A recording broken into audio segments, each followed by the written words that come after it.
We ready to go? Ready. Excellent. Natural leaders. That's what I would say about this year's board members of the African American Lawyers section for the State Bar of Texas. These women and men have put themselves in a variety of different situations to look out and see how they can make a difference in their communities. Oftentimes I'm quoted as saying that, and it's something I truly believe, as lawyers, by definition, we're seen as leaders in our respective communities. People listen to our voices. They hear our viewpoints. We're able to advocate in ways that frankly, others don't get a chance to do. And with that comes a certain responsibility when it comes to specific issues. The program that you hear tonight start off as about as organic as you're ever gonna see a conversation had. In all sincerity, we had a recent board meeting and we were just talking about what's happening with remote trials, remote juries, and what are we looking at moving forward. That moved into a conversation about, well, what does that mean if we're trying to get back from being remote? What does that mean if we're trying to get juries back in the box? What does that mean for general communities in general with that? And we started talking about vaccines. And that led from about a 5-minute expected discussion to about a 45-minute discussion regarding our different feelings and ideas regarding that. Many of us have loved ones and folks that we know all too well who are apprehensive about what's going on regarding the vaccinations and the information out there. There's a lot of misinformation, but there's also a lot of good information. And the African American Lawyers Section of the State Bar of Texas feels that it's our responsibility to provide you the information, provide you the facts, provide you the tools that you need to make a difference and figure out for yourself what's true or not. This evening, you're gonna have an amazing group of panelists, folks who are well-versed in the ideas and concepts and concerns that are going on in our community, what's going on in the Black community, that will be able to speak in different ways about why the apprehensions that we have as a people, historically speaking, are well positioned. We have reasons to be concerned. We have reasons to have apprehensions, and we have reasons to ask questions. Luckily, these folks in these panels right here will be able to answer those questions. We'll be able to go ahead and alleviate some of these concerns. We'll be able to go ahead and speak to you in a way that oftentimes we don't find in the media that's happening or relatable. Our two hosts for the evening, Miss Archie and Miss House, have done a phenomenal job of putting this program together. I want to say publicly, again, showing leadership in ways that we need during the time of this pandemic. I also want to thank the Texas Black Caucus Foundation for working with and being a sponsor in this program and working with the African American Lawyers section to make this happen here. In times like this, we need more people speaking out. We need more people coming together. We need more conversation. And I'm glad each and every one of you are here tonight to be part of that conversation. Ladies. Well, good evening and greetings, everyone. My name is Nikita Archie, and yours truly is the treasurer of the African American Lawyers section. I have the pleasure of co-hosting tonight's panel with Attorney Tess House. And as you know, our panel is tagged, Say It Loud, I'm Black, Vaccinated, and Proud. Now, as Rudy, our leader, had mentioned, about 2 or 3 weeks ago in a council meeting, this idea was born after we had a very great, informed, energetic discussion about COVID and our own personal views and if we've taken it or not, the vaccine or not, excuse me. And then that same week, I read an article in the Defender Network entitled Black Vaccine Hesitancy, Not About Medical Bias. That sounds on point with what we talked about. There were some revealing statistics that I would like to share as we get into our panel, and this is just food for thought. And for our audience, you think about where you fit into some of these categories or if not. And so we want to meet you where you are. We want to have a candid, upfront conversation about why or why not you have not taken what your position is on the vaccine, excuse me. So the statistics are as follows. According to the CDC, 1.3 million African Americans have been vaccinated as opposed to 13.8 million white Americans. 48% of people of color heard or read something that made them less likely to take the vaccine. 35% blamed hesitancy to take the vaccine on safety concerns such as side effects and allergic reactions. 31% are concerned the vaccine was developed too quickly and that more testing is needed. And 9% said that they need more information.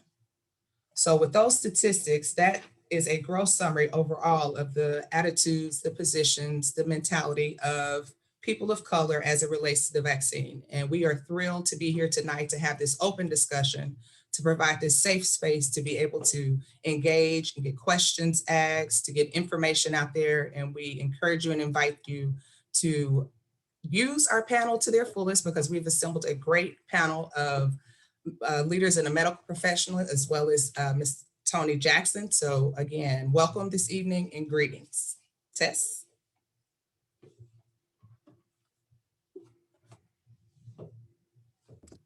Hi, my name is Attorney Artessa House. I bring greetings from San Antonio, Texas, where I own and operate Test House Law. We assist people with their family law, legal matters, and I am so pleased to also join Nikita in serving on the African American Lawyers section of the State Bar of Texas Board. Without further ado, I want to allow the panelists to introduce themselves. We will first start with Dr. Joel Mullen. Good early evening. I am Dr. Joel Mullen. I am a doctor at Dell Medical School. My specialty is internal medicine. I've spent a lot of my career working in public health, and I'm just thrilled to be part of this conversation. Thank you again. Thank you so much, Dr. Mullen. Next, we'll have Dr. Jericho Thomas Hockaday. Good evening. My name is Dr. Jericho Thomas Hockaday. I am a licensed surgical assistant and the owner of the Central Texas Allied Health Institute.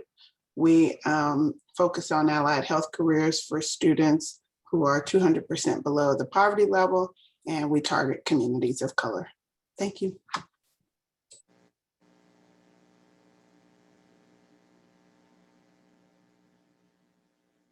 Thank you so much. Next, we have Dr. Jeff Hutchinson. Good evening, everyone. My name is Dr. Jeff Hutchinson. My specialty is adolescent medicine.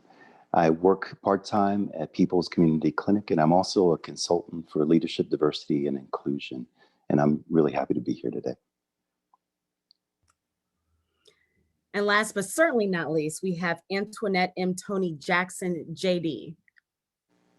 Good evening, everyone. As you notice, I'm the non-doctor, non-medical person on the panel. I am an attorney, and I specialize in affordable housing and community development financing. And I do a lot of work in the area, particularly in race and housing, and just recently had an article published in that area, and some talked about COVID. I'm also on the Texas Medical Board Review Committee, a recent appointee to that committee, but we'll be coming to you again as the non-medical voice here and talking to you regarding some of the other things outside of the medical area that are hesitancies. Oh, and I would be remiss to not say, and I am a past chair of the African American Lawyers section when the section was a new section with the State Bar of Texas. Thank you.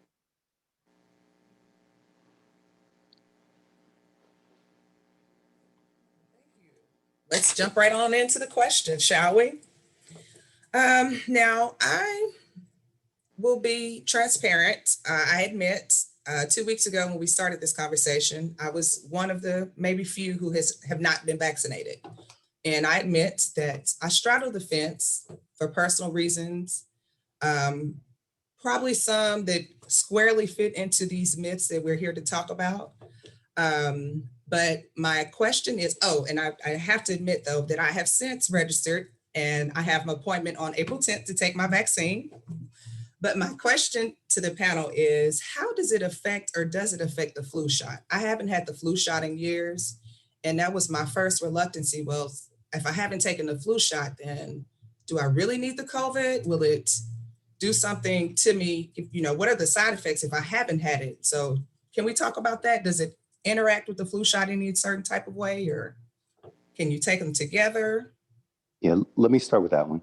That's pretty easy. The flu shot is a totally different vaccine than the COVID shots.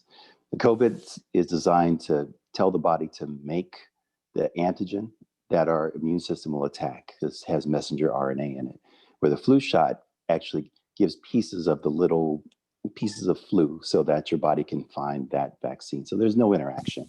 It's perfectly safe to take them both at the same time. And in fact, when they are both available to everyone, that's our plan to do. That's good to know because Yeah, and can I add to that? Sure. Because it's another way to add to that thinking is you asked about two different infections because they're both viruses, the flu and COVID, but they're caused by different kinds of viruses. So, think about chickenpox vaccine and measles vaccine. You also can't use one of those to take care of the other infection either. So the vaccines that get developed really are being perfected for that specific kind of infection. That's good to know that there is two different viruses, two different vaccines. Nikita, I want to say something to what you said from the non-medical place. You made the comment that you were concerned about the flu shot, but yet you haven't taken the flu shot in quite some time. And so I think we have to listen to ourselves when we're talking about the vaccine. And are we really throwing out excuses or something that is very real? Because that's obviously not something that's very real because you had not done it in quite some time. And I've heard a lot of people in the community say, well, I'm concerned about taking the COVID shot because of the flu shot. But then when you probe further, they haven't even taken the flu shot at all or in quite some time. So I think one of the things as we're talking, I'm going to play devil's advocate and do things like that and kind of remind people, listen to what you're really saying. Did you really have a real excuse or are you just pulling the excuses out of the air? Thank you for that. As I mentioned, I was feeling convicted and responsible after the council discussion, and now I'm feeling more responsible as I get closer to it. But thank you for pointing that out, Ms. Jackson. That was clearly an excuse because I have not had the flu shot in 10 years probably. So thank you for that. I hate to do this, but no, I don't hate to do this. Okay. You have doctors and lawyers here together, so we might not get past the first question, but I have to say this up front because it gets to the heart of so much of this, even the statistics that you presented. And I want to say this because there's this perception out there that many Black people are just afraid and they don't want to do things and they're dragging their feet or they're not using information the right way. And the statistics you gave didn't worry me because the way I actually heard them was many different versions of people want more information to make a good decision for themselves. And so this is such a great opportunity to give people that information, which is one of the big things that's been lacking, because I have not seen a single statistic that says Black people don't care about their health. So let's get the information for people. And then thank you for using yourself as an example. And I hope to talk to you in a few weeks and hear how it went. Yes, thank you. Well, now we definitely not going to get past this question. I will say we ran our first vaccination clinic this weekend. And just a testament to that, we had an older lady who lived down the street from the clinic and she didn't know what was going on. Our mothers in our community, they'll come and find us and figure out what's going on. So she walked up to the clinic and she saw me standing outside and she asked me, what are you all doing in there? And I said, we're doing COVID vaccination. And she said, can I take one? And I said, well, we only by appointment, but I think we have some appointments left over. And she talked to me for a long time. She said, my husband is 80 years old. He's had his. I would really like to be able to have mine because we can't be together with each other and I don't want to make him sick. So I would agree with Dr. Jewel 100%. What I hear from people is not, I don't want the shot. It's, I don't have access to get it. I don't know where to find it. What is the information behind it? How they just don't have access to the information to get it. So I'm 100% on that. I get everybody when they say we don't want it. I said, no, we want it. It's plenty of us that want it. We just need access to it and access to the correct information. And I ask that we please use that narrative. You know, the narrative so long is that we don't want the vaccine, but until you have clinics waiting around for people to give the vaccine, until you have more vaccines, you have people to give them to, we really should talk about not having the access that our community really needs. Yeah. So what does that, along those lines, what does that access look like, Dr. Hutchinson? That's perfect. So the access, right now, people have to have internet access. They have to have computer access. The 211 number now, people without a computer can try to get there. But even getting on the wait list can be a challenge for people who have technical skills and just can't do that. So good access would be the same as I walk up to my doctor, I go to a pharmacy, I can get a vaccine when I want it. And we'll get there eventually. But until we're at that point where we're just waiting around to give vaccines, I think we really need to get all the people who want it to get the vaccine. Everybody I know in my family wants it and is now on the register. Now they're over 16. My 17-year-old is on the list. So I see that access as anyone who wants it can get it when they want it. Dr. Hutchinson, I so honestly, agree with what you're saying. Access is a huge thing. It really bothered me that, we rolled out that 1A in a category of an age of people and to people who oftentimes did not have access to internet or did not know how to use the computer. One of the things that we have, that I have been talking a lot about in the housing arena, particularly as a result of COVID, is that what COVID did for us, it reminded us that the internet is not a utility bill. It is a luxury. And we take it for granted. We pay it with our gas bill, our water bill, et cetera, but it is a luxury to most people. And so when our lower income families can't even figure out how they're going to school each day for their children, they for darn sure can't get access to signing up for the COVID vaccination. And we have to be mindful of that. We had one location. We had two locations this weekend. One was appointment and one was a walk-up. And they were supposed to start at 9 o'clock. We had people at the walk-up lined up at 7:15 trying to get a number. And the great bulk of our folks that were at the walk-up center were Black people. They were in the middle of, it was in the middle of their neighborhood. They had heard, and we asked them, how did you hear about it? Oh, I heard it by word of mouth. They want to hear their friend tell them. They want to hear somebody call them on the telephone. We're very personal and we want to hear that personal connection. Internet is good, but if you don't have it, as you said, Tony, you don't have it, you're stuck out. And most everybody that came to our walk-up site, some folks were standing there 2 and 3 hours and they said it was well worth it because they had the safety, they had the ability, they had the knowledge. I have it now, I have some level of protection. So I would say the walk-up, having more walk-up sites where people can just find out by word of mouth, and the mobile piece is so critical to our elderly communities and our communities that are homebound and that type of thing. And don't forget the drive up, you need a car to be able Yes. to access that. Yes. And not just walk up, but being at a place we trust, Right. because there is a level of trust there as well. And so a community, clinic, Texas Southern University, places that people that look like us trust being there is very important. Right, and that's why it's been especially helpful that at times like this, people remember the churches, and especially important that people know it's not just the churches, and to get the resources there, because there's access, and then there's so-called equal access, and then there's fair or just access. And I'm saying I'll speak for myself, but I'm going to say we want it all. Absolutely. Not just some access. It needs to be all of those things, along with for people who can get the vaccination at work, whatever else needs to happen at the workplace so that they actually make the choice to do it while they're there. And that might also be about information, especially because I've been reading about the numbers of healthcare workers who, even when the vaccine has been available at work, have chosen not to get it yet. So far, this has been a very great, engaging conversation. We've had some great points shared. We've hit on access being a key issue.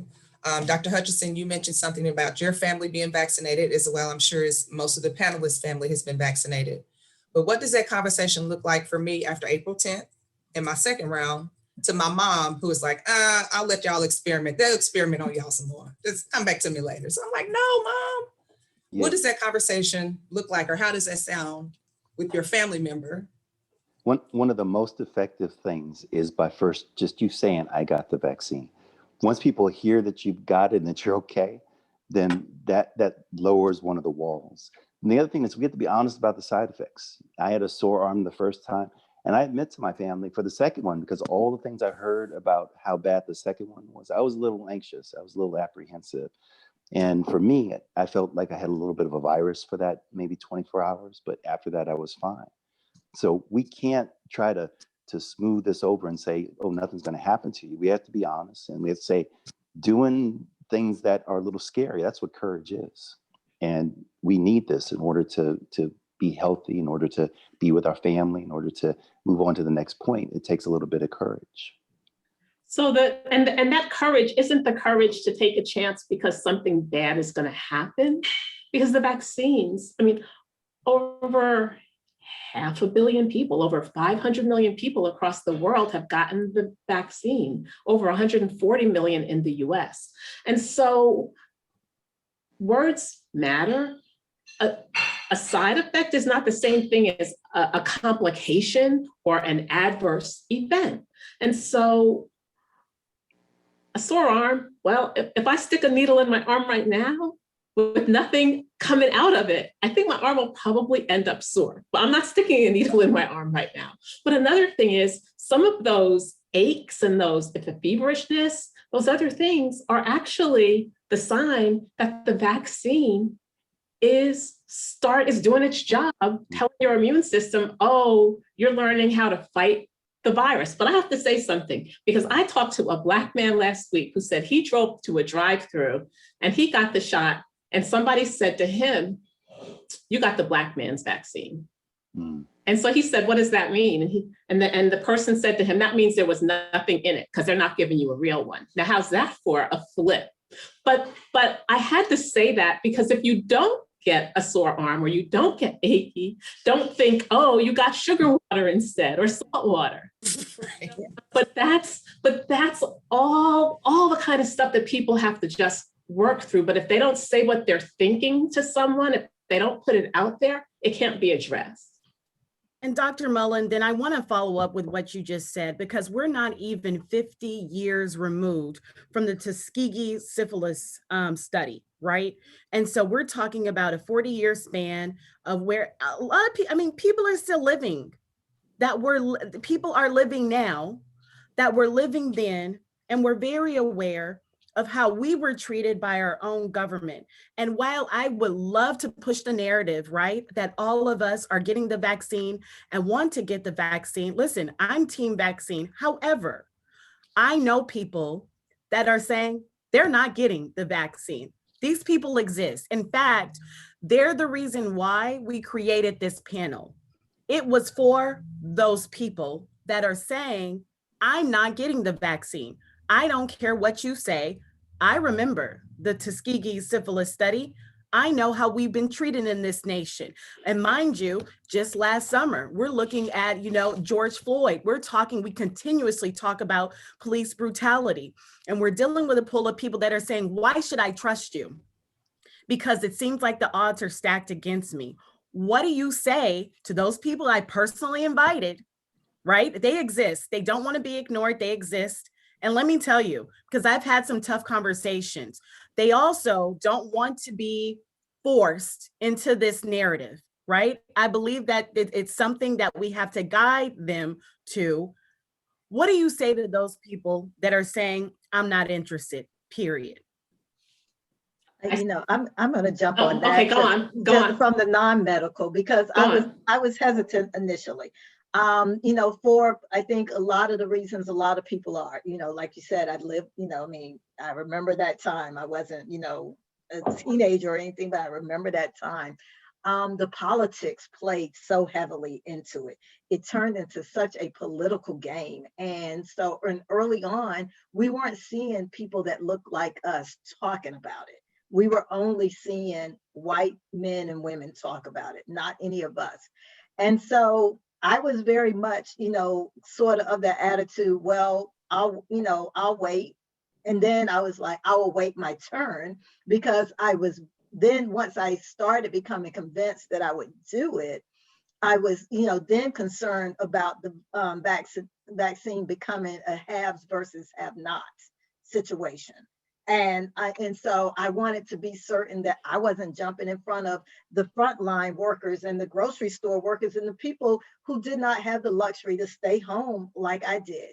But at the end of the day, what really did it for myself is that I've just seen too many people personally, you know, to die from it and to be violently ill from it.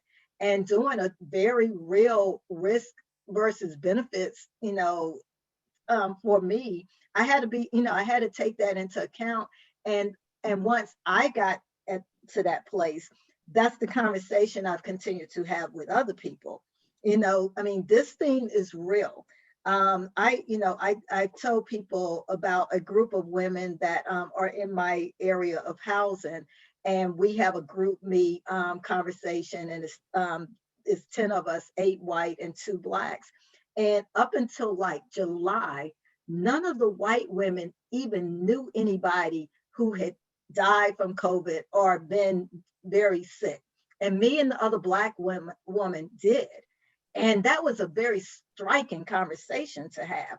And so I think when we start thinking about, you know, again, like I said, the risk versus, you know, the benefits, and understand that so many of us do know somebody and do know what this virus has done to our communities, our families, and our friends.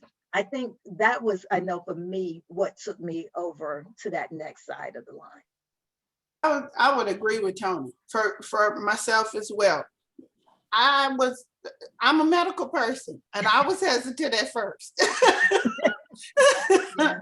But I had to make I made the same calculation Tony made. I have 4 people in my immediate, and 3 of them are immunocompromised. If any of them get sick, I have to be the one that they're going to look to take care of them and help get them through this.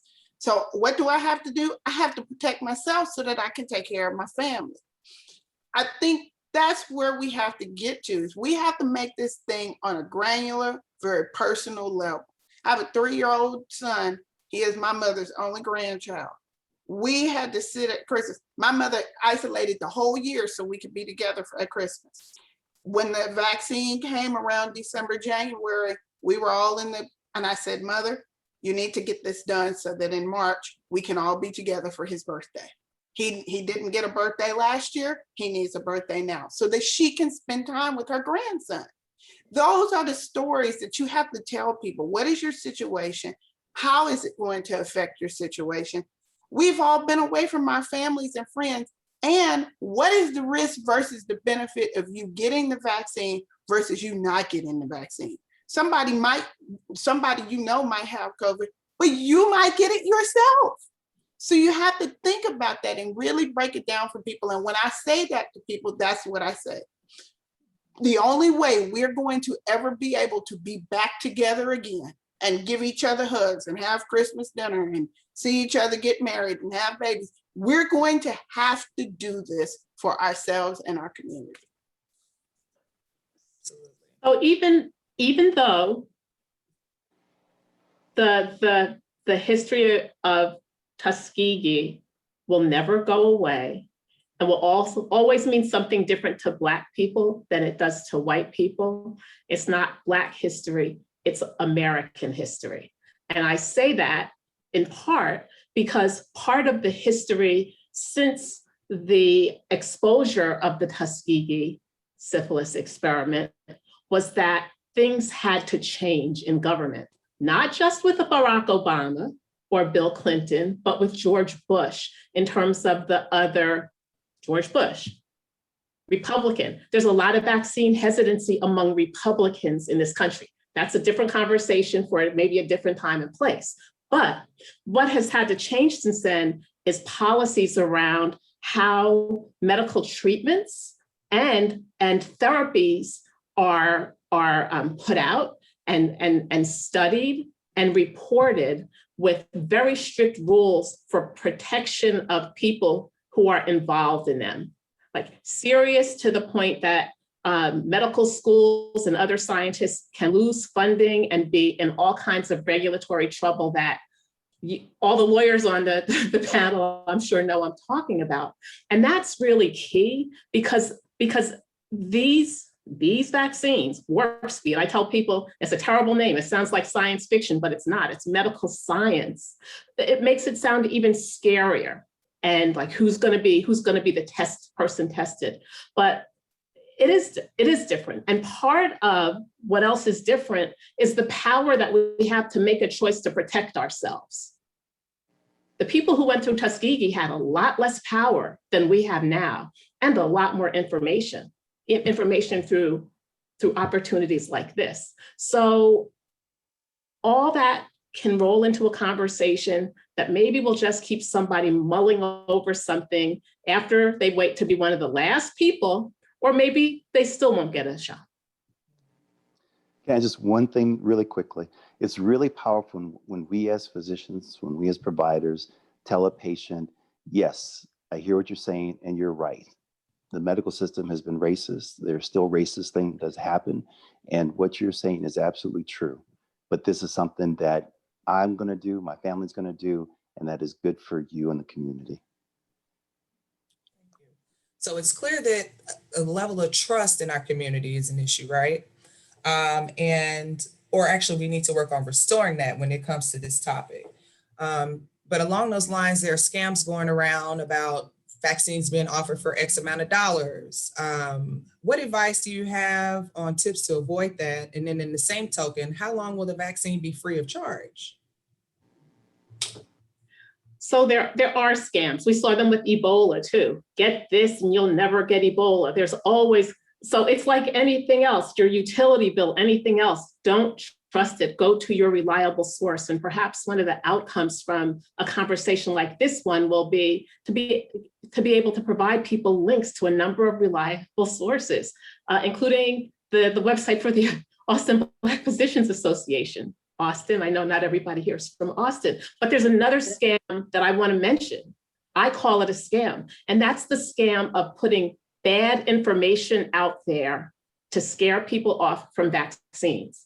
I have taken to calling the anti-vax people scam artists of a different kind, because in general, in my view at least, scam artists go for those who are vulnerable and susceptible to misinformation, and they take advantage of it.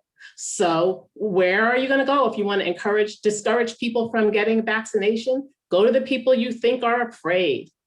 And there have been individuals who have targeted Black communities for that very purpose. I put that in the scam category too. Let me answer the second part of your question. How long will it be free? The government has paid for all the vaccines, but what people need to understand is that when you're a private physician, when other organizations that can charge for the actual labor of giving the vaccine get a hold of them, then they may charge that. But the vaccine itself is free for the over 300 million doses that have been purchased. To clarify. So it would actually just be the labor you would be paying for, not the actual cost of the vaccine. Right. And so along those lines, you get what you pay for, right? Are the vaccines that are free full of sugar water and we're getting Black man vaccines? Absolutely not. Okay. The reason we're doing the vaccines is to get our economy, to get our country back where it was, and it does nobody any good if people aren't getting vaccinated. I was on the national committee that helped put together some of the recommendations on how to get the vaccines to people equitably. And we were very clear across the panel of experts, of which Dr. Hutchinson could have been one as well, that the government need to be sure that no one should have out-of-pocket costs, and that even the administration fees should be paid for by a third party and not the individual. So that's really, and even if someone is undocumented, there should not be a difference. And that goes directly to the access issue again, because everyone, this keeps people from at least saying, I can't afford it. Or if I go get it, I'm going to be checked. They're going to check my status.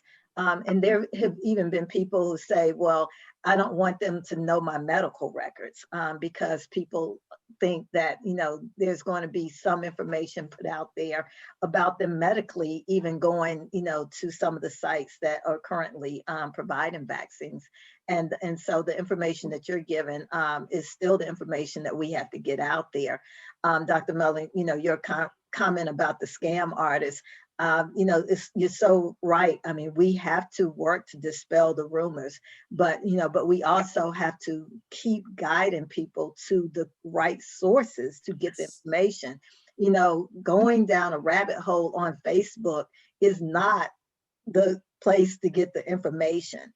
And so many of us, we see it, on Facebook, well, such said, and then they go to the next one, and then they go to the next one, and before they know it, they're just running down this rabbit hole. I mean, start with the basics, start with the CDC, your local health, county health department, city health department, but start with the basics of the places that are giving you correct information. Because it is so, we're just so quick to pass along information because, someone just put it on a meme or someone, took a screenshot, regardless of whether it's right or wrong, and we start passing it. And before we know it, a lot of bad information has gotten passed that way. Okay, thank you. Along those lines, there was a comment earlier about the side effect versus complication, and we want to try to work in some of the questions from our attendees. We have someone asking, can the panelists address the efficacy of the vaccine and the safety factors? Does it really cut corners? And can you get blood clots from the vaccine? So three questions altogether that are not exactly the same. The first one about efficacy, the numbers you need to know is all three available vaccines now are as close to 100% in preventing death and hospitalizations. All the other numbers you hear is how effective they are in preventing symptoms and preventing people catching COVID, and those over time will show us more and more information. But right now, I would not pick one vaccine over the other because as it stands, it gives you a 100% chance of not dying and not going into the hospital. The blood clots, that's the AstraZeneca concern. Out of the millions of doses given, it was paused because there was a concern that might happen. It's been restarted because by the evidence, it looks like it's fine. It's not causing blood clots. And I missed the third question. You probably answered it. It's all good. But no, here's another fact or fiction. Fertility issues.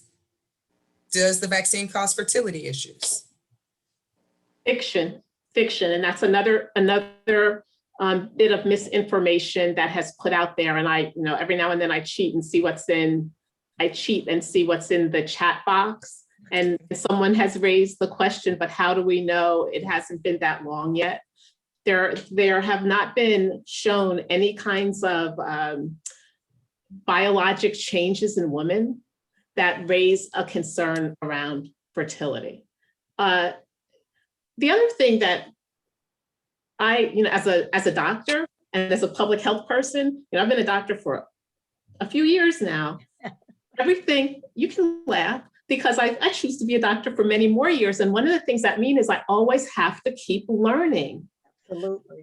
The more you stay in it, you continue to learn. That's why we practice law and practice medicine. Right. And so every conversation you want to have is going to provide based on what we know now. based on what we know now. And it's really, I mean, and doctors have to stay humble enough to say that as well. And I will, with my patients, would always say, if something changes, if I learn something different, I'm going to tell you. But let that give you confidence in medicine as opposed to scare you about it, because you want us to learn new things and keep perfecting what we know. Anybody that asks me about the vaccine for pregnant women, I always point to the Tdap vaccine that pregnant women get now. They didn't get it before because of and it was the same issue. Is it going to hurt my baby? Now, I mean, it's almost given across the board to women in coming between their second and third trimester in order to protect themselves and the baby from developing whooping cough. So I think that, and Dr. Jewel was right on time with it. We have to say, I tell people this all the time, everybody in the world is learning about COVID. Just like Tony said, we're all learning, we're all getting educated. This is something new for all of us. And as we learn, we change our practices as we go. So Dr. Hockaday, since everyone is learning about the vaccine you pointed out, I really want to present to the panelists, what about children, right? Because I'm sure kids will be asking, well, what about me? Where's my shot, right? Where's my Band-Aid? Will children be enrolled in COVID vaccine trials? I think they've started a couple already, if I'm not correct, if I'm correct. Yes, I'm looking. You're absolutely correct. Yes. And they go by stages too. They don't go all the way down to 6 months to begin with. Right now, everyone over 16 is eligible. Then they do the 12 to 16-year-olds, and they go 9 to 12, and then they go 6 to 9, and then they go 6 months to 6 years. So it goes in stages. Right. So Pfizer and Moderna have had children 12 and up in trials for a while. And I double checked this before we came on because that's how I am.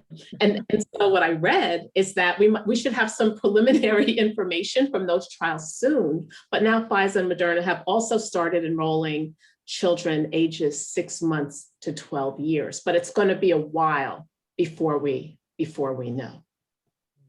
So while we work out the logistics, what mistakes should people avoid when scheduling their COVID vaccine, if any?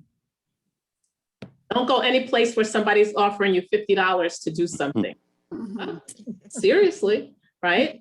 If you are uncertain about where you are entering your information, then that's another reason to call your local health department or other provider. If you know there's going to be another walk-in or a church event, for example, to ask for help with registration, because more people are doing that. I would say I'm not aware of any place that's asking for things like your social security number or any banking information. So be very wary of those kinds of things. Increasingly, health departments are putting up signs also saying on their sites, if you're having difficulty registering, call this number or call 211, the United Way, and ask for help there. I'm sure others have other recommendations. Yeah, for me, the most important one is if anyone asks for money, run away. And it's my understanding they're not supposed to ask you for any proof of any certain medical issues as well. So, like Dr. Mullen said, Social Security, banking information, medical information, if they ask for anything that is private information, then that should be a red flag, because none of that information should be requested on site other than you showing an ID to say who you are. And that actually is, that one is, I think, a little tricky too, because someone who is not documented is supposed to be eligible to get the shot. So that, so even with that, it is really supposedly that you fill out the form and you keep going. That was all what we asked for on Saturday. was the form and the information to put on the vaccination card, but we didn't require any ID whatsoever at all. And if somebody says they're giving you vaccine named Hocus Pocus Pocus and it's not Pfizer or Moderna or Johnson & Johnson, that's not where you're going. Are there any more specific logistics required? Like, should I eat before being administered the vaccine? Does it matter what time of day, right? Should I tell my boss that I may need 3 hours, to recover? Or should I be operating a motor vehicle after being administered the vaccine? Like, logistically, is there anything else that people should consider when presenting themselves for the vaccine? The only medical recommendation right now is that you should not try to pre-medicate yourself. You should not take Tylenol, ibuprofen before getting the vaccine. The thought is that it may dampen the immune response to the vaccine, so don't do that. Beyond that, there are people who, after the second vaccine, plan to take part of the day off. A lot of people get a stronger immune response the younger you are. So for my patients who are in that age group, I say you might think about what you're going to do the day afterwards, but there are no really specific recommendations because each of us are individuals and each of us react a little bit differently. So, and think about your medical history and why you might need to talk to your healthcare provider. So, for example, there are people who have had certain medical conditions with if they've been on chemotherapy recently, et cetera. Those are the kinds of conversations you have with your medical provider. If you're pregnant, you can get the vaccination, but that's considered an individual decision. If you're not sure, talk to your obstetrician. It's been only rarely that people have had severe reaction called anaphylaxis reported early on, where the blood pressure can drop, and it's a very strong reaction that's very rare. And so people who say got 1 dose of Pfizer or Moderna and had an anaphylactic reaction are recommended not to go get the second dose. Other people who have had a history of severe allergies or anaphylaxis should talk with their doctor, and they might be told it's okay, but take your EpiPen with you, for example, and let the people who are vaccinating you know, because after you have the shot, you're asked to wait for 15 minutes. But if you had a history of an allergic reaction, you might be asked to wait for half an hour instead, just to be observed. So Dr. Mullen, though, if they can't come back for that second dose, what does this mean to be half vaccinated? Or people that, just don't go back for the second shot, what does that mean? Are they immune? Are they partially immune? What does that mean? I tell people, unless you've had both shots, you are not fully vaccinated. And there's no halfway. It's like, it's so like that whole little bit pregnant or something. It's like all or none. So you need to be, I try to use plain English. I'm sorry, but you have to be fully vaccinated. And so think that through. I'll just share.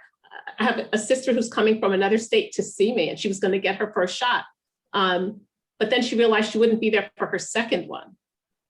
So she decided she's gonna try to get it while she's here, honestly. But she didn't want to miss that second shot. She knew how important it was.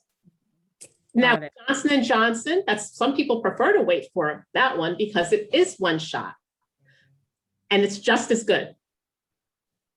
But here's what I'm finding, right? Because an audience member wanted to know, is it better to get even one vaccine as soon as possible rather than to get your favorite one later, right? Listen, I think if we could get the one shot, probably more than likely most people would prefer that. But what I'm finding is you show up and then you find out which one you're going to be administered.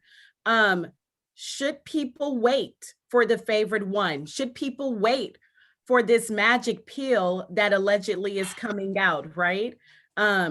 Should people wait for there to be a better way, a faster way, a more efficient way to be administered the vaccination versus taking a chance to find out that they're going to receive part of the shot one day, right? Or administer one shot one day and then have to come back a couple of weeks later for the second shot? When people ask me this question, I tell them very simply, the longer you wait to get your shot, the better chance you have of getting COVID. 100%. I mean, just like Dr. Mullen said, I'm speaking plain English. The longer you wait and the longer you hold out, the higher chance you are risking yourself to get the COVID. And you can't do anything. You can't go anywhere. You can't be with your family. Whatever it is that they're offering you, take it because it will protect you. Yeah. People have been waiting. They've been waiting for this to be over with. Yes. Absolutely. I kept apologizing on Saturday to people for having to stand outside for 2 and 3 hours at a time. And they said, we've waited a year. We'll wait 3 more hours. We don't have any problem. Just so long as we get it, we'll stay right here. And they did. And it was amazing to me because normally people get irritated when they got to stand a long time. But it was amazing, the response that people, and they were so grateful for it. They were so grateful. They had people bringing them chairs and we got water and chips and all kinds of stuff for them out there. And they sat and they thanked us. We still have people emailing us and calling us, can we buy you all lunch? We want to donate to the organization, because they are just incredibly grateful to be able to get the shot and be able to go back to some little bit of normalcy in their life. Absolutely. And hearing you say that, Dr. Hockaday, I liken that to people waiting in line to vote, right? Except baby in Georgia, you can't get the water now, right? No water. So let me ask you, and this was also presented by one of our attendees, what are long haulers, right? That's question one. And then number two, what neurological symptoms are common in long haulers? Yeah, so long haulers are people who've had COVID, they've been diagnosed. Some, like even children, may not have had a very severe case of it, but then later they're left with symptoms like fatigue. That's the big neurological one. Some have weakness, some get headaches. It's a really variable a degree of symptoms that people might get after having COVID. You know, imagine it's your immune system reacting to your body. And just like lupus or any other autoimmune disease, it can be unpredictable. So long haulers are people who've had COVID and they have symptoms beyond the expected time that the virus is still in their body. Are there any neurological symptoms? Yeah, the biggest one is the fatigue. Okay. There are some people who may complain of numbness and weakness, which are neurological symptoms. Beyond that, things like Guillain-Barré, we just don't know. You know, we're still studying long haulers, to be honest. Dr. Hutchinson, I've heard of some forgetfulness as well. Yeah. Is that one of? Yeah. Some people have talked about having this sense of a brain fog, or seeing flashing lights or having some ringing in their ears. So, so there's a lot of work that's still going on that to really try to understand how this all fits together and what it means. It's been described as being more common in women so far. And so as people think about the benefits of getting a vaccine, another benefit is the ability to maybe avoid that, especially for young people who have, said these symptoms are just so hard to deal with. Yeah, and like with any chronic or long-term illness, mental fatigue and depression can come along with that too. So that's not unusual to see. We have a question that was presented by an attendee. Is there a difference between the vaccines offered in the United States versus those in countries such as Turkey? Are those as effective in other countries as they are here, or are they more effective? So if anyone knows. I'm going to be honest. We know that Russia has their own. We know that China is developing their own. We just we're not sharing a lot of that information. So we don't know other than what is presented to us through our CDC and other professional organizations. So yes, and I don't have the details. And when it comes to other countries, then I end up over time, I'll rely on how scientists from the World Health Organization have also tried to do comparisons from countries to countries.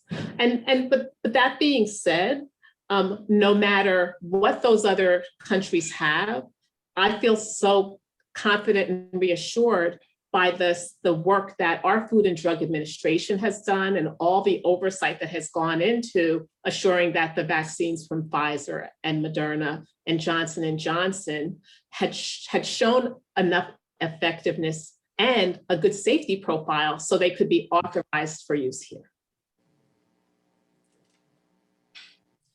So now I've had my vaccine. I feel great. Do I need to still wear this thing here in public? Do I continue to wear my mask, not knowing if others around me have been vaccinated? And how long before I can cough just to clear my throat without someone giving me the side eye? Well, first of all, don't cough into your hand.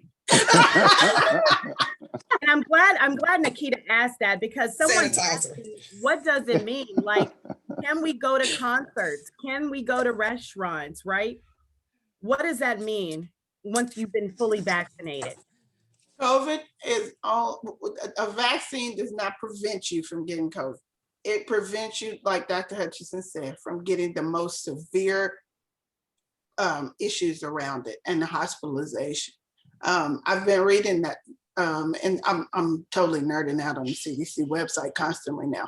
I've been reading that a lot of folks who develop it after they've been vaccinated have symptoms that are around a flu or a cold level. So it keeps you'll still get sick. You could still get sick potentially, but it won't be nearly as bad as what you would have if you have full-blown COVID. But you still have to wear the mask because we have to hit herd immunity. So until we hit herd immunity, we can't take those masks off. And we have to think about our kids. Right. So that I agree completely and totally with that. So the 2 points is, if you have anybody in your circle who is vulnerable, you want to protect them by wearing a mask and not potentially getting the virus. The second thing is we have to look at infection rates across the country. Until those rates go down to near nothing and there's not a lot of virus in the community, then we need to wear masks. And, and Dr. Hutchinson, Dr. Hockaday, I think that's the big thing, is that people just think that, oh, I've gotten vaccinated, I can just go back to life as normal. And sadly, what we saw is that the vaccine came out and people that had not even been vaccinated, and they thought they were ready to go back to life as normal. And I think, as much as it's important to stress and encourage people to get vaccinated if they're able to get the vaccine, it's equally important to stress that we're not still quite there. We still have a little ways to go, and it is about being mindful of yourself as well as those around you who are vulnerable, because we seem to forget that. I've had some of my friends tell me that I haven't changed some of my behavior to a big degree, even though I've been vaccinated. And I'm like, I'm out, I'm around smaller groups, but I'm not, but I still am seeing people who are still being very irresponsible too.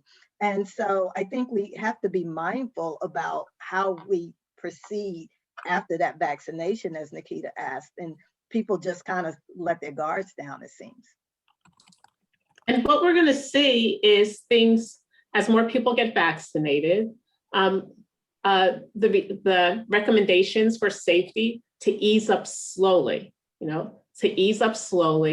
and to remember that cutting down on the risk of severe infection doesn't mean that you can't still spread even to someone else if you have a mild infection. Those are things we're still learning about. There will be some people who, for one reason or another, can't or don't get the vaccine. So there will still be some people in communities or families who might still be at risk. So we have to take that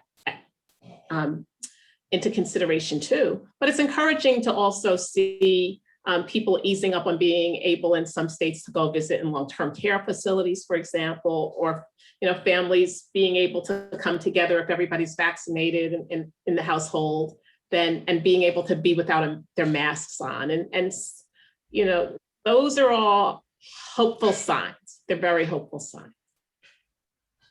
Absolutely. So continue to wear your mask. Don't cough in your hands. Keep your sanitizer handy.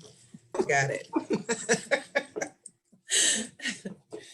Okay, here's another fact or fiction, and I just have to throw it out there, and we'll just go from there. Aborted human fetal tissue is used in the COVID-19 vaccine. Fiction, I can't say where that started, but I know that there were people who kept repeating that, and that even at a certain point, senior officials from the Catholic Church came out and reassured their congregations that they were in support of getting COVID vaccination, but that is fiction. That it's not aborted fetal tissue. And I know it would take a while to go through how the vaccines were tested after they were developed. They were not tested on aborted fetuses or aborted fetal tissue, but cells from fetal tissue grown in the laboratory, not in people, were part of the testing. And I just wanted to throw that out there, because if somebody sees that word fetal, I don't want them to also think, oh no, we just buried something. Good. Thank you. Thank you for clarifying that. Let's see. Fact or fiction, COVID alters your DNA. Fiction. No DNA mutation, nothing. I won't grow an extra pinky after I leave with my vaccine. Okay. Nope. No. No superheroes. No If you do, it won't be from the vaccine. Okay. So how long does it last? Here we are, and I don't even want to use the word celebrating, but here we are a year later, and COVID put us out, and now we're going back in, I guess, into society. How long does a vaccine last? 24 months, 36 months? When do I need to go back for another one? How will I know when my gas tank is on E? Will I have this explosive burst of energy just zapped out of me, or what does it look like? How long will it last? So the CDC's recommendation for people who've been fully vaccinated is that for the 90 days after that, if you've been exposed, you don't have to quarantine. So that is information that at least for 90 days, everyone is good. We're still learning how long it's going to be. Will there be a booster? Very likely. And our boosters are being tested right now, especially as new variants come out. So I would say at a minimum, people are fully vaccinated, have 90 days of security. Beyond that, it's going to take more research. So can I come back? Too soon to say. It's just too soon to say. So, okay. Because right now, one of the other things is some of us already have, and some of us might start getting annual flu shots. And right now, I say annual because what we're going to learn from the science is how much over time the vaccine also might need to be changed if the virus changes enough to keep the vaccine as strong against the virus as it can be, to build that good immune response. So we're going to learn. That invites the next question. How strong is it, or effective is it, or does it protect against other COVID-19 strands, or it'll just be developed over time? Do we not know that, or? So the vaccine is targeting the spike proteins, which all of the COVID vaccines, all the COVID viruses have. The viruses are learning to make other ways to get into the cells. And so that's where the mutations come in. As far as we're seeing in real life, the vaccine is being very effective against those real life mutations.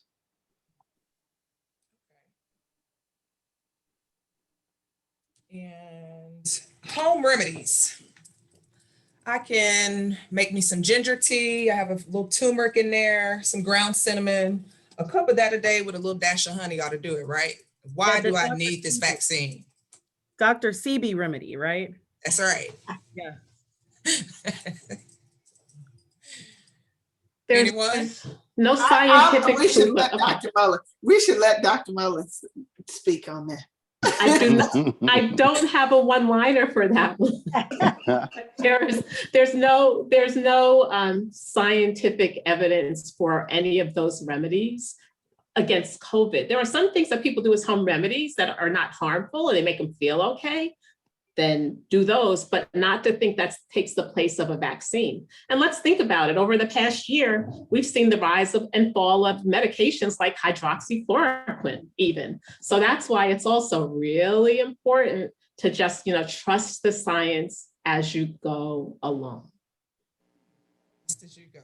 So let Build me the ask, trust. fact or fiction? And here's the thing, a real concern that have been posed by people. The COVID-19 vaccine appeared to develop overnight, and people want to know, how was it created so quickly? Something rushed cannot be safe, right? Protocols must have been circumvented for approval.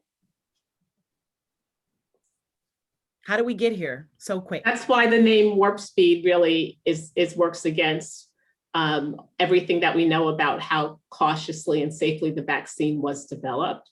But one of the reasons that Pfizer and Moderna, for example, could be as successful as quickly as they were was the basic kinds of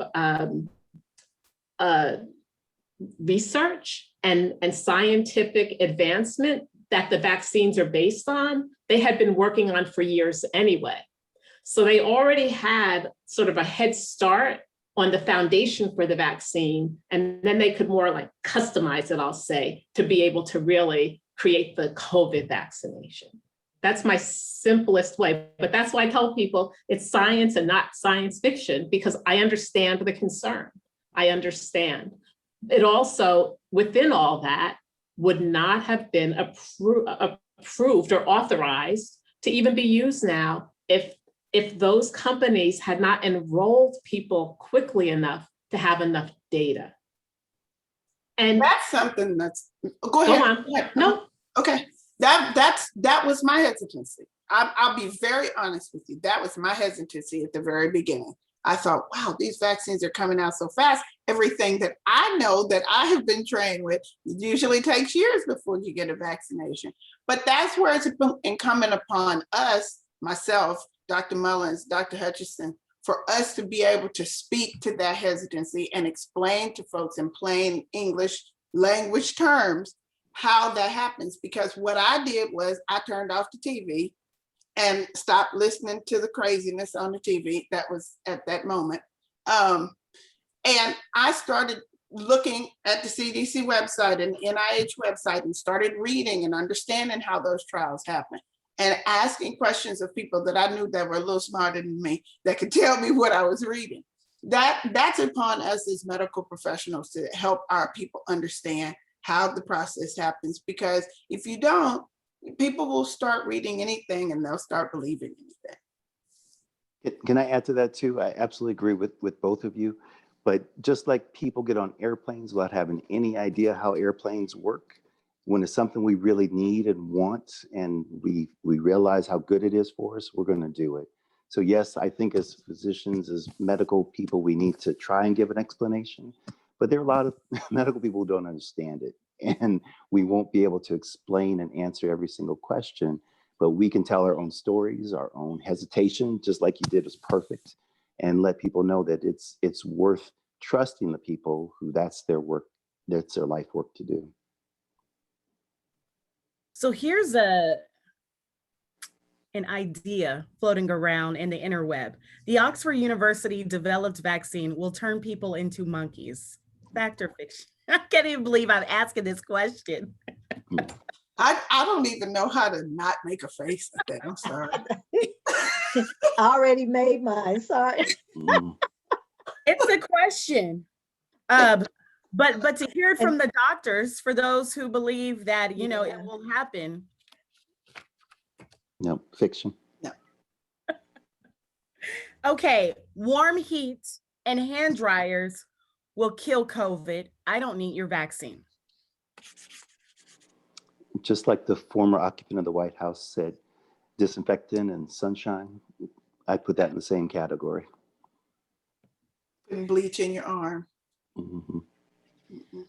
A lot of people, you will recall, that when COVID testing unrolled, those that had medical insurance started receiving these bills, and they were quite shocked at something that they thought that was free, right? Somehow, some way they were receiving charges. And here's the question and a fear that has been posed by someone I personally know. I have medical insurance, okay? Are you sure this vaccine is free, or will I be billed in some way? So it is free, and it's supposed to be free, including the labor. But at some point, I can see where people will be able to bill for their actual time in doing that. The federal government has made it clear that people should not be having to bear any costs for vaccination right now. Another fiction about a year ago was anybody who wants the COVID test can get one. Right? We're not talking about that around vaccine, but that was a statement. And not only were there not enough tests, there also were lots of different people who could do tests that also got people to pay out of pocket. The government has invested in purchasing these vaccines to get, and I used to work for government. I believe that in the government's intention of purchasing vaccines to get them into people's arms to help us make our way through this pandemic as we continue to practice all the other public health measures that have kept us as safe as they have over the past year. And so that is where we are right now. I received 1,200 doses from the government, and I gave them out on Saturday. I didn't charge anybody. So, and I think it's fair to say, as plainly as it is, the government has an ulterior motive, and it is to get the economy back. It is to stop this pandemic, because even though this has been a medical crisis, it has also been an economic crisis for this country and for the world. And so yes, it is in its best interest to provide this for free. And that is why we see it right now that the government has been the ones to purchase the vaccinations. And on that note, we can't have good health if we don't have a decent economy. Exactly. And the way we need Black and brown people to be better off economically than we have been. Exactly. I was thinking what Tony said, that this has created a crisis. I think it just exacerbated the crisis we were already in. Absolutely. COVID did that. I mean, we know for us as a community, we were, hit so much harder in so many ways as a result of COVID, not just in terms of getting sick, but the economics of it, the children falling behind in school, people losing jobs, people losing their homes. I mean, in so many ways. So it is for those reasons alone, it's important for people to get vaccinated so that we can get back on our feet. And you always can kind of measure what their thought process is around how they treat it with their own people. Because my husband works for the federal government. They started inoculating their own people before they gave it all to us. So if they're trying to get their own employees back to work, then it must be something that they really are trying to invest money in to get done. We have an attendee that posed a question. If you got COVID, do you need, and I'm sure you've answered this in some version, but they're asking, if you got COVID, do you need to get the vaccine, and when? Didn't you already get the antibodies? When does the vaccine give me, what does the vaccine give me that my body didn't already create? So that's a great question. Originally, when people who had COVID were told to wait 90 days, but the reason was purely logistical. We wanted to get people who had no antibody protection at all to get the vaccine first. So now the recommendation is you need it because you get a better immune response from a vaccine than you do from actually getting COVID. And so everyone who's had COVID should get the vaccine. And I have to ask this, or someone's going to unfriend me. I swear my phone is going off the hook with questions. Here's the question. Is there a change in effect if you wait longer than the amount of period that you were supposed to come and get your second shot administered? What happens if you go past that date to get it administered, a couple of weeks, a couple of days, or even a couple of months? Because, life happens, we get busy. Does it matter? Yeah, so the research gives a minimum date. It shows that if you get your vaccine too soon, you may not get the immune response. And it's all based on that population research when we see antibodies formed after a certain period of time. So Europe and other places are trying to see how long you can spread it out to the next one. And to be completely honest, that is an experiment. The longer you wait, the less likely you are to have the known response if you do it at the right time. So are people delaying it? Absolutely. The recommendation is if you can get as close to the time as recommended, you'll get as close to the effect that we've seen from research.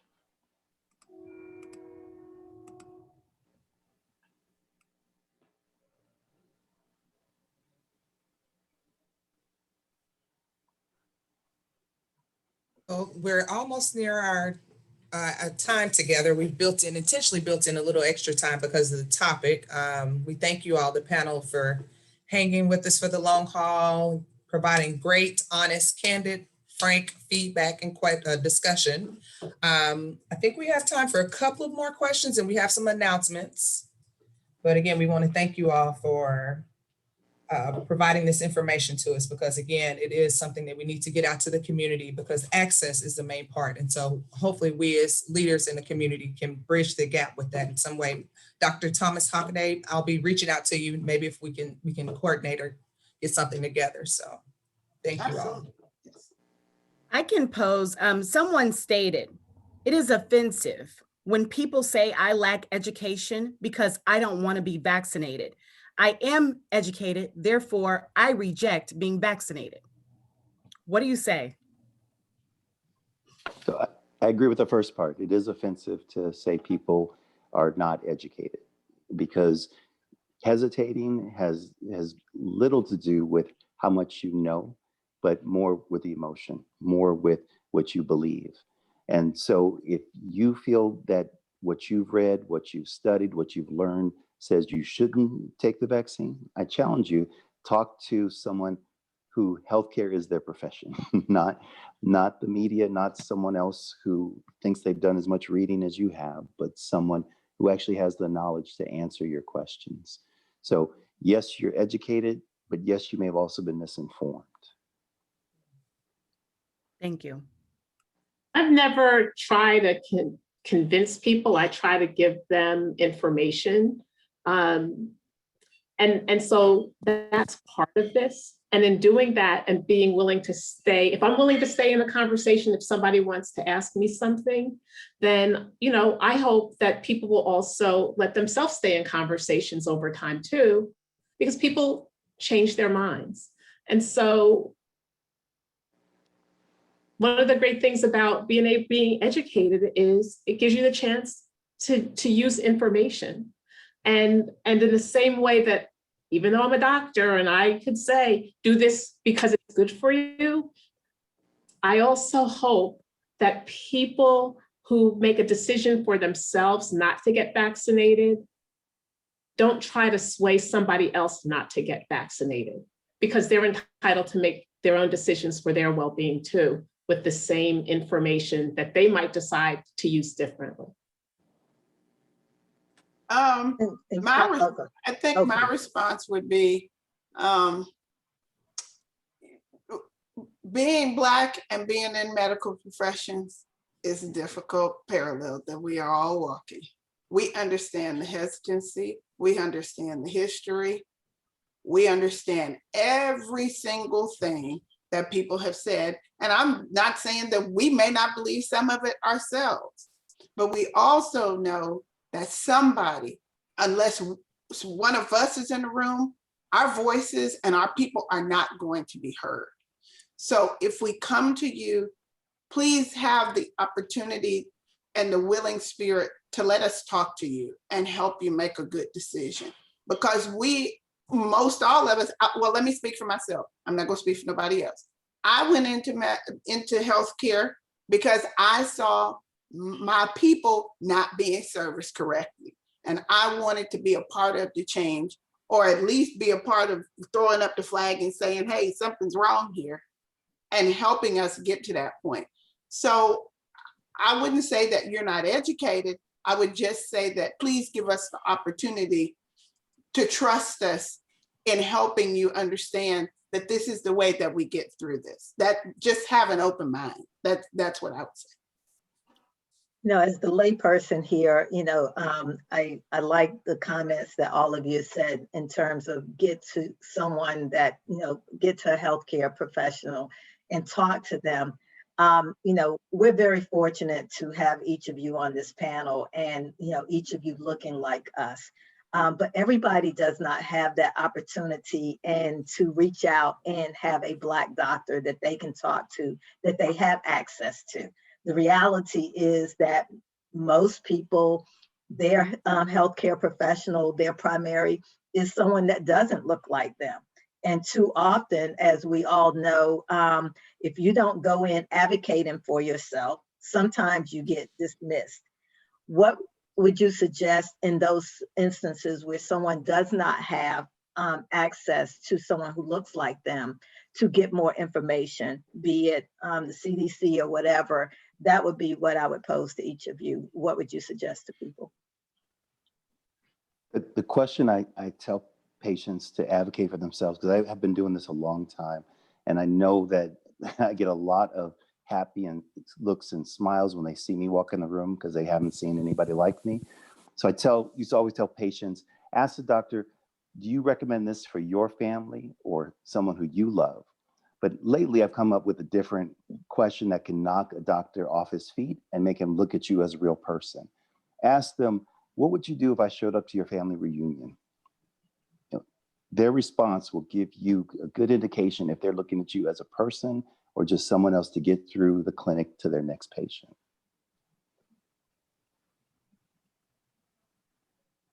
I've actually had patients over time that have, say, looked at a white doctor that I was supervising and say, I'd rather have a Black doctor. When there wasn't necessarily a Black doctor to see them, there are white doctors who can talk to Black people.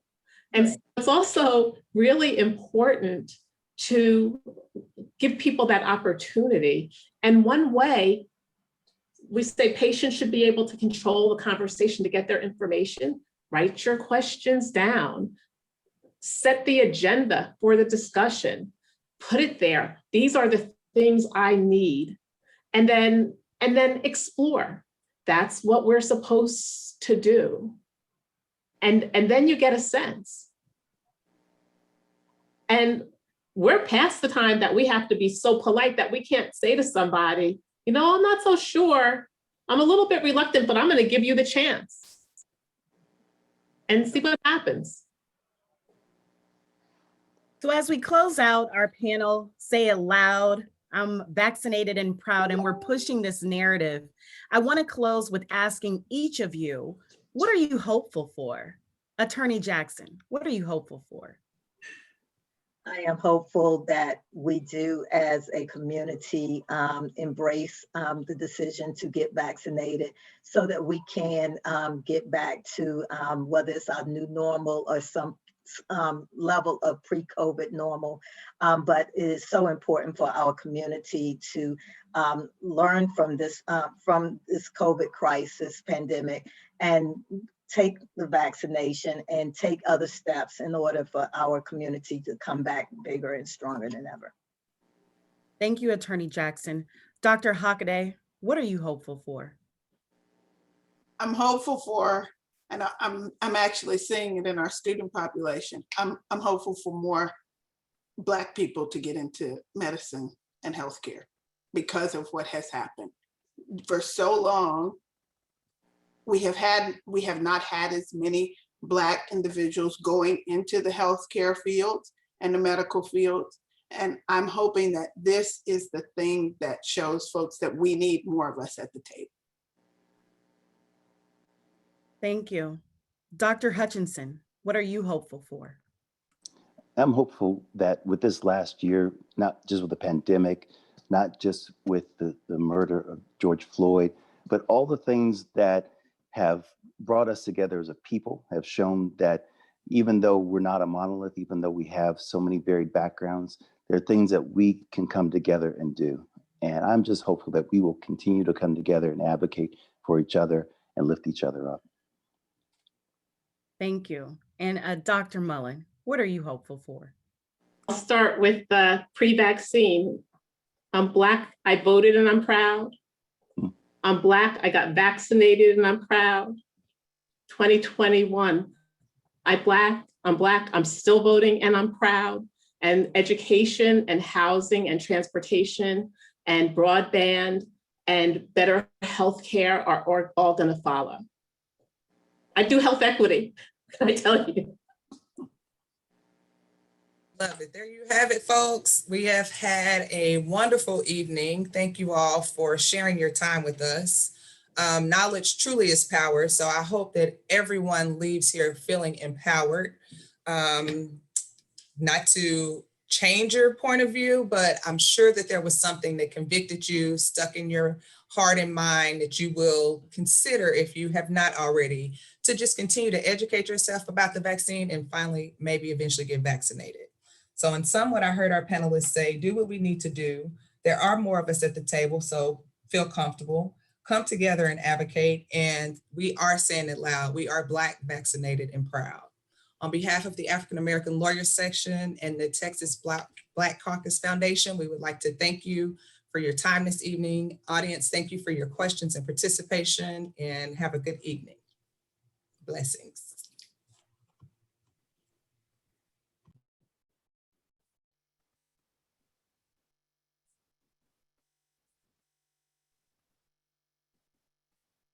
Excellent job.